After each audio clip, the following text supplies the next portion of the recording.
Добар ден и од мене. Ми представува чест и задоволство што денеска Борче, градоначалникот на општина Петровец, ме покани да бидам дел од овој посебен настан, бидејќи денеска општина Петровец добива нова општинска современа зграда, која што е одговор на потребите на граѓаните во општина Петровец, каде што ќе можат да добијат навистина европски услуги, брзо и квалитетно. Она кое што е важно, а што го кажа градоначалникот, е дека овој проект е со поддршка на советниците, општинската администрација, секако не помала е улогата тука и на пратеникот кој што доаѓа од општина Петровец. Јас им честитам. Општина Петровец ова го направи од сопствени средства, без ниту еден денар долг и покрај овој навистина европски објект успеа да реализираат Борче, администрацијата во општина Петровец, советниците кои што ги поддржуваат тие проекти, многу проекти. Самиот градоначалник кажа реконструкција на училиште, асфалтирање на патишта, водоводи, канализации, градинки и така натаму. Навистина еден импозантен опус на проекти. Јас сум уведен дека така ќе продолжи и градоначалникот. И ја користам и во иднина, и ја користам оваа прилика уште еднашка да му честитам, да му посакам уште многу вакви нови објекти, уште многу проекти да реализира за доброто на граѓаните овдека во општина Петровец. Ви благодарам. Ако имате прашања, ви стојам на располагање. Господин Мицковски, како ги коментирате измените на кривичниот законник кои се носат во собранието за намалување на казни за функционерите, злоупотреба на службената положба, дали сметате дека има некоја позадина зашто се случува сега? Па видете, ќе кажам две работи кои што се важни да се знаат. Првата работа е дека владата на ДУИ, СДСМ или СДСМ и ДУИ се спрема за опозиција. А зошто се спрема за опозиција? Затоа што вака, на шверцерски начин, со злоупотреба на европско знаменце, ги носи измените во кривичниот законник, генерално во два члена, а тоа се членот кој што го третира дело за злоупотреба на службена положба и вториот член, тоа е злосторничко здружување. Тоа се двата члена. Тие сега за да го оплеменат сето ова и да му дадат европско знаме, нормално стават и други некои членови кои што апсолутно не се суштината на овој закон. Важно е да се каже дека се спремаат за опозиција и криминалот кој што го правеа изминативе 6 години сакаат на овој начин да го сокријат.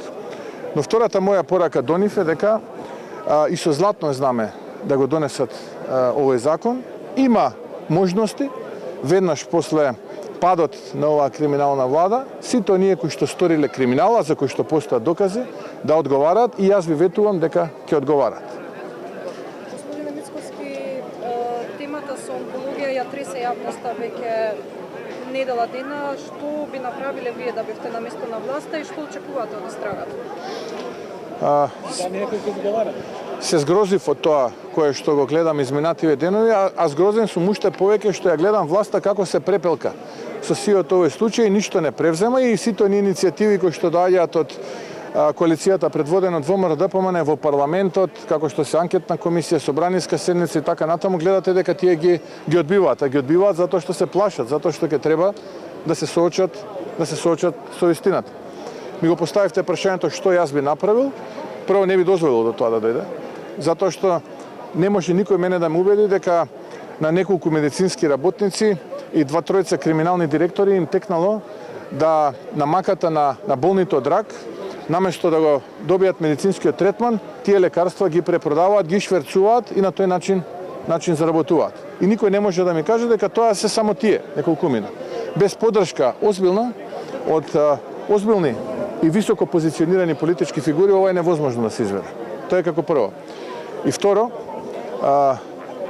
кога сега би бил и би го превзел случајот, 24 часа би траела истрагата и наместо да се развлекува, истрагата би ја минимизирал, би ја скратил и веднаш сите оние кои што се сторители на ова монструозно кривично дело би ги извел пред лицето на правдата и од името на истражните органи, над кои што државата има ингеренции, би инсистирал за драконски казни. А се разбира, секако, последна е на судовите. Уште едно прашање поврзано на темата учебната година повторно почна со низа недоследности и учениците повторно немаат учебници. Кој е вашиот коментар околу Како, стартот на школска како човек кој што е дел од образовниот процес, можам да констатирам дека генерации млади луѓе се осакатени поради тоа што оваа криминална влада на ДУИ и СДСМ или СДСМ и ДУИ, како сакате ќе повторам, земете, сака преку злоупотреба на тендери да се богати и наместени тендери да се богати. И токму тоа е причината зашто доцнат учебниците се поставува прашањето што правеше цела една година Министерството за образование и наука за да на 1 септември им текне дека учебниците не се испечатени. Така што можам да констатирам дека само криминал и неспособност е во позадина на ова што веќе неколку години поред ни се случува откако е владата на ДУИ СДСМ. Тоа е суштината. Се останато е политичка демагогија. Благодариме. Ви благодарам.